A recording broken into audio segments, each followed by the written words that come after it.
જય સ્વામિનારાયણ વિદ્યાર્થી મિત્રો, શ્રી સ્વામિનારાયણ વિદ્યાસાગર સ્કૂલના ઓનલાઈન એજ્યુકેશનમાં આપ સર્વનું હાર્દિક સ્વાગત છે। તો વિદ્યાર્થી મિત્રો, આજે આપણે ધોરણ 7 માં ઇંગ્લિશ વિષયમાં યુનિટ 4 નો અભ્યાસ કરતા હતા કે question of yes no yes no yes no, બરાબર।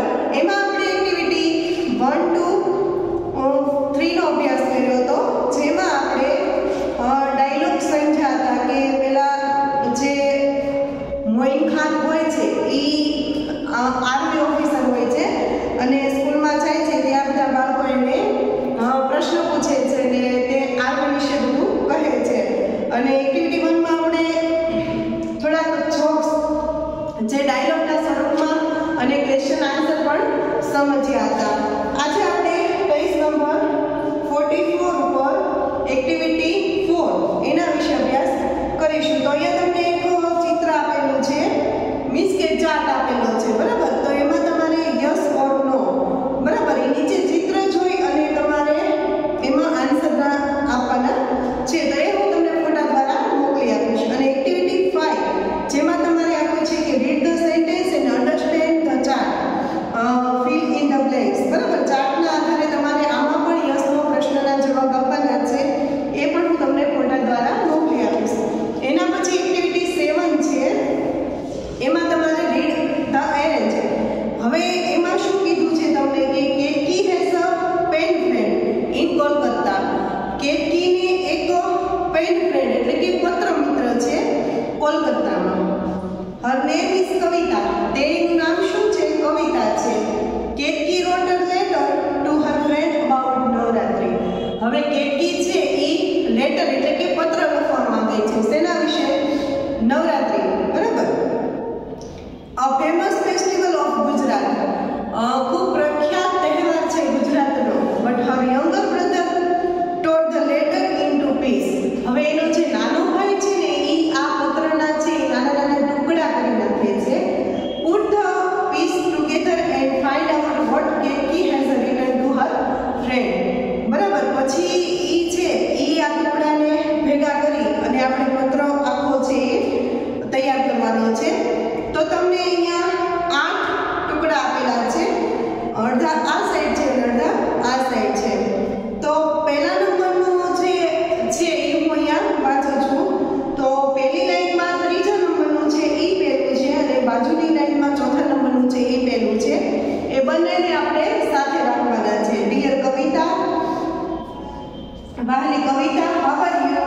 R you okay now or still with my mother? Do you want anything from a Navratri round and I am preparing start preparation. Do you know the festival of Navratri? અને એની સામે બીજું પૂર્વ વાક્યમાં આપ્યું છે કે suffering from Sarvagod. I am going for shopping the market. I will buy a set chaniya choli myself usually, બરાબર, a weekend advance, બરાબર। હવે એ બેને છે ને મિક્સ કરીને આપણે સમજવાના છે કે કહે છે કે વહાલી કવિતા તું મજામાં હશે અને તને જે બીમાર હતી તો હવે સારું થઈ ગયું હશે। હું જાઉં છું મારા મમ્મી સાથે શોપિંગ કરવા, ત્યાં માર્કેટમાં, અને અમે છે અઠવાડિયા અગાઉ નવરાત્રિની તૈયારી કરતા હોય છે અને મારે ચણિયાચોળી છે એ લેવાની છે, બરાબર। પછી બીજું છે એ બીજું જ આવશે કે Navratri is major festival of Gujarat. Navratri છે એ ખૂબ મહત્વનો તહેવાર છે ગુજરાત માટે। નવરાત્રી નાઇટ્સ એટલે પછી એની બાજુમાં આપણે બીજું જ લેવાનું છે, મીન્સ 9 નાઇટ એમ। નવરાત્રીની રાત્રિ એટલે કે નવરાત્રી। પછી છે everyone joining garba, yes it is a festival of folk dance of Gujarat. He is the sort of night is a very youthful dance. પછી તમારે બાજુમાં પાછું વાંચવાનું છે he continues almost young men and women teeny toes end। જો શું કીધું કે નવરાત્રિનો તહેવાર છે એ ખૂબ મહત્વનો તહેવાર છે અને આ તહેવારની અંદર યુવાનો, બાળકો, બરાબર, સ્ત્રી પુરુષો બધા જ છે એ ગરબા લઈ અને ભાગ લે છે અને એક એમાં લોકનૃત્ય પણ આવે છે, બરાબર। આ બંને બીજા હતા। હવે જે પહેલા છે ને એ બંને 3 નંબરના છે, બંને ચિઠ્ઠી છે એ ભેગી કરીને આપણે કરવાની છે કે the dance tax place in a open ground, એટલે કે ખુલ્લા મેદાનમાં છે એ બધા ગરબા લે છે. The atmosphere is like fair, મેળા જેવું વાતાવરણ હોય છે. The dancer the tone of garba song with music, ગીતોની સાથે સાથે બધા ગરબા લે છે. The dancer is very large, so choir sing garba sing and garba song because the garba song god bless, એટલે કે અહીંયા છે એ જે કલાકારો દ્વારા છે એ ગરબા ગવાતા હોય છે અને સાઉન્ડ ઉપર ગરબા ગવાતા હોય છે અને ગરબાની અંદર છે એ માતાજીની સ્તુતિ કરવામાં આવે છે. પછી બાજુમાં જો people decorate and illuminate the ground with tiny forms circle in open ground and dance to music is very increasing. In some place, the number of songs from loudspeaker, it is a traditional to worship and admire Ambema and other some social means too. શું કીધું કે આની અંદર આપણે અંબેમાની સ્તુતિ કરવામાં આવે છે, સાથે સાથે બીજા દેવી દેવતાઓની પણ ભક્તિ કરવામાં આવે છે, બરાબર. અને આ ફેસ્ટિવલમાં છે એ લોકો ટ્રેડિશનલ પહેરી અને એટલે કે બધા છે એ ચણિયા ચોળી અને પુરુષો છે એ કુર્તી ને એવું બધું પહેરી અને આમાં ગરબા લેવામાં આવે છે. અને ત્યારબાદ છે લાસ્ટ છે એ છે કે woman and man dress to fair traditional, બરાબર. એ પેરેગ્રાફ આવશે અને આ બાજુથી આવશે છેલ્લે તે બીજો પેરેગ્રાફ, બરાબર. કે તેમાં છે વુમન એટલે કે સ્ત્રીઓ છે ચણિયા ચોળી પહેરે છે, સાથે સાથે ઝાંઝર, બરાબર, અને એનો જે શણગાર આવે છે એ પહેરે છે, અને પુરુષો છે એ કુર્તી અને ખમીજ, બરાબર, એવું પણ પહેરે છે. અને છેલ્લે જો Gujarat is blessed once during this festival, અને નવરાત્રી દરમિયાન છે ગુજરાતમાં તહેવાર ખૂબ સારો ઉજવાય છે અને આ તહેવાર જોવા માટે તમારે ગુજરાત એકવાર આવવું જ પડે. પછી છેલ્લે કીધું છે લવ કેટકી, બરાબર. હવે આ છે એ તમને હું ફોટા દ્વારા મોકલી આપીશ કે જે 8 ચિઠ્ઠી છે એ અલગ અલગ મેં વાંચી, બરાબર. એને આપણે સાથે જોઈન્ટ કેવી રીતે કરશું એ આપણે નંબર આપી દઈશું, બરાબર. પછી બાજુમાં પેજ ઉપર જો 47 ઉપર B match A with B draw arrows the show the related words, બરાબર. લાગતા વળગતા શબ્દો છે એને આપણે સામસામી જોડવાના છે. અને એના પછી છે C read the question tick, એમાં આપણે યસ અને નો માં ટીક કરવાનું છે. તો બંને છે એ હું તમને ફોટા દ્વારા મોકલીશ.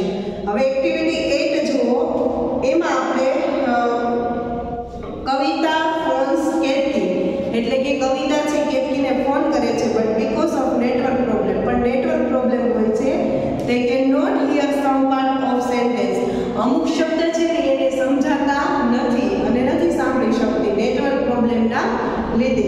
હેલ્પ ધેમ લિસન ઓલ સેન્ટેન્સ પ્રોપરલી, હવે આપણે છે એને મદદ કરવાની છે આ વાક્યો જોડવામાં, બરાબર. તો તમને અહીંયા જો અમુક વાક્ય વચ્ચે છે ને ખાલી જગ્યા આપેલી છે, એ ખાલી જગ્યા છે ને એ આપણે પૂરવાની છે, બરાબર. તો એ ખાલી જગ્યા છે એનું પૂરું સેન્ટેન્સ છે એ જ હું સાથે બોલતી જઈશ. કવિતા છે હેલો ઇઝ ઇટ કેટકી, કવિતા છે ને ફોન કરે છે કે હેલો શું કેટકી છે,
હું શું કીધું કે મારા પેરેન્ટ્સ સાથે માર્કેટમાં જાઉં છું.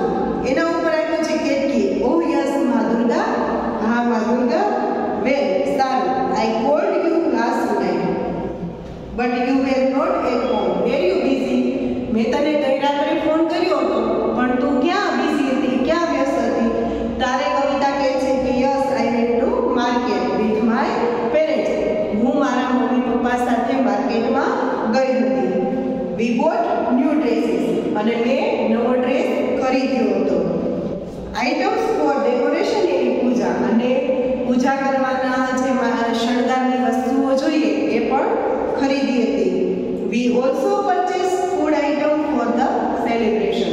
શું કીધું કે અમે ખાવા પીવાની વસ્તુઓ પણ અહીંયા ખરીદીએ છીએ આ સેલિબ્રેશન કરવા માટે, ઉજવણી કરવા માટે. Ketki says so you wear new clothes on Durga Puja. શું કીધું કે તો તમે બધા શું દુર્ગા પૂજામાં નવા કપડાં લ્યો છો? Do you celebrate it on Durga Puja? શું તમે દુર્ગા પૂજાની ઉજવણી કરો છો? Kavita says yes we wear new clothes on Durga Puja. હા, અમે બધા દુર્ગા પૂજા દરમિયાન નવા કપડાં પહેરીએ છીએ અને ખરીદીએ છીએ. And we enjoy food two, અને અમે ખાવાનો પણ આનંદ માણીએ છીએ. યુ નો, શું તું જાણે છો? Bengal is famous for sweets. Bengal છે એ મીઠાઈઓ માટે ફેમસ છે. વી ઈટ રસગુલ્લા, સંદેશ, પીઠા, કલકંદ એન્ડ મેની મોર સ્વીટ્સ. જો આ છે એ બધી મીઠાઈઓના નામ છે કે બંગાળની પ્રખ્યાત મીઠાઈઓ કઈ કઈ છે? રસગુલ્લા, સંદેશ, પીઠા અને કલાકંદ. બરાબર. Ketki says yes Bengalis have sweet tooth. શું કીધું? હા, બંગાળીઓ પણ મીઠાઈ માટે વખણાય છે. ડુ યુ મેક ફૂટનેસ. શું કીધું કે તમે લોકો તોરણ બાંધો છો? ફેસ્ટૂન્સ એટલે કે તોરણ. કવિતા સેઝ યસ વી ડુ. હા, અમે બાંધીએ છીએ. અવર પૂજા પેન્ડલ્સ આર ડેકોરેટ એન્ડ યુઝ. શું કીધું? પૂજા પેન્ડલ્સ એટલે કે પૂજાના મંડપો છે એ અમે ડેકોરેટ એટલે કે શણગારીએ છીએ. એન્ડ યુઝ એટલે કે વિશાળ. તે are made of bamboo and cloth. હવે આ મંડપો અમે શેના બનાવીએ છીએ? બામ્બુ એટલે કે વાંસ, અને ક્લોથ એટલે કે કાપડના. આ મંડપ છે એ અમે વાંસ અને કાપડના બનાવીએ છીએ. તે આર ટેમ્પરરી ટેમ્પલ. તે મંદિરો છે એ સમય પૂરતા જ હોય છે કે ખાલી ઉજવણી દરમિયાન જ અમે બનાવીએ છીએ. We put huge idol of Durga in the pandal. તે ખૂબ વિશાળ મંડપો હોય છે દુર્ગા પૂજા દરમિયાન. People stand in a long queue to see of Durga idol. શું કીધું? દુર્ગા માની મૂર્તિ જોવા માટે પીપલ સ્ટેન્ડ ઇન ક્યુ એટલે કે લોકો છે એ એટલે કે લાઈનમાં ઊભા હોય છે દર્શન કરવા માટે. Ketki says where this sound like Ganesh મહોત્સવ. સારું, મને એવું લાગે છે કે આ ગણેશ ઉત્સવની જેવું જ હોય છે. Kavita says you are quite right. હા, તો ખરેખર સાચી છે. India is one many ways of વિવિધતા મે એકતા.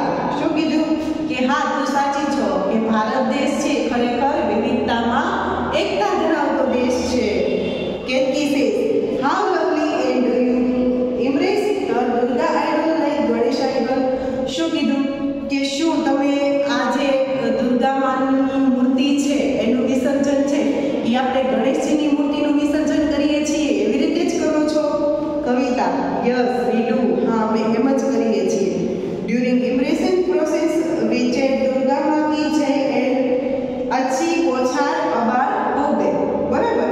એટલે કે અમે છે એ વિસર્જન દરમિયાન દુર્ગા માની જય બોલાવીએ છીએ અને અચ્છી પોછાર અબર હોબે એટલે એવું અમે બોલીએ છીએ. તો કેટકી કહે છે વોટ ડઝ ઇટ મીનિંગ?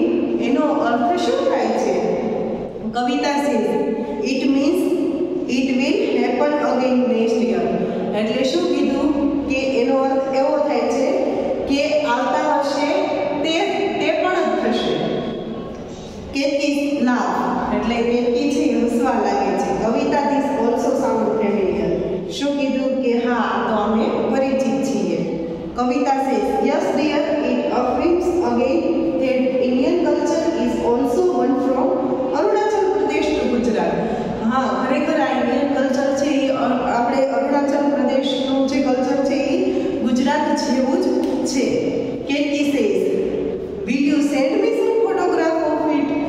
મને થોડાક ફોટોગ્રાફ છે એમાં મોકલીશ. કવિતા સેઝ વાય નોટ, શા માટે? I will send the photograph with Bengali sweet. હું તને થોડાક ફોટોગ્રાફ પણ મોકલીશ અને સાથે સાથે થોડી બંગાળની મીઠાઈઓ પણ મોકલીશ. કેતી says that is very sweet of you. ઓહો, તે તો ખૂબ સરસ વાત છે. કવિતા સેઝ હસવા લાગે છે.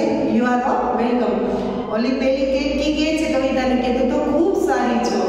ત્યારે કવિતા કહે છે હસતા હસતા કે યુ આર વેલકમ, એટલે કે હંમેશા તારું સ્વાગત છે. એક્ટિવિટી 9 જોવો હવે. અહીંયા તમને આઈ, માય સિસ્ટર એન્ડ માય કાઉ, એટલે કે હું, મારી બહેન અને મારી ગાય, બરાબર 3 પાર્ટ્સ આપેલા છે. ઉપર બધા વાક્યો આપેલા છે. હવે ઉપરના વાક્યો છે એ બધા ભેગા થઈ ગયા છે, એને આપણે નીચે ડિવાઈડ કરવાના છે કે કયો વાક્ય છે આઈમાં આવશે, કયું વાક્ય છે માય સિસ્ટરમાં આવશે અને કયું વાક્ય છે માય કાઉમાં આવશે. બરાબર, એ હું તમને ફોટો પાડીને મોકલી આપીશ. પછી એક્ટિવિટી 10 છે, એમાં છે રીડ ધ પેરેગ્રાફ. આ પેરેગ્રાફ વાંચવાનો છે. હવે આ પેરેગ્રાફમાં કેવું છે કે આપણે જીવન જરૂરિયાત માટે ખરેખર ઘણા બધા એવા મદદગારો છે કે દાખલા તરીકે વાળંદ છે વાળ કાપે છે, ખેડૂત છે ખેતર ખેડે છે, ટીચર છે ભણાવે છે, બરાબર, એના વિશે તમને અહીંયા આપ્યું છે. તો નીચે તમને થોડા વાક્ય પછી આપણે વાંચવાના છે.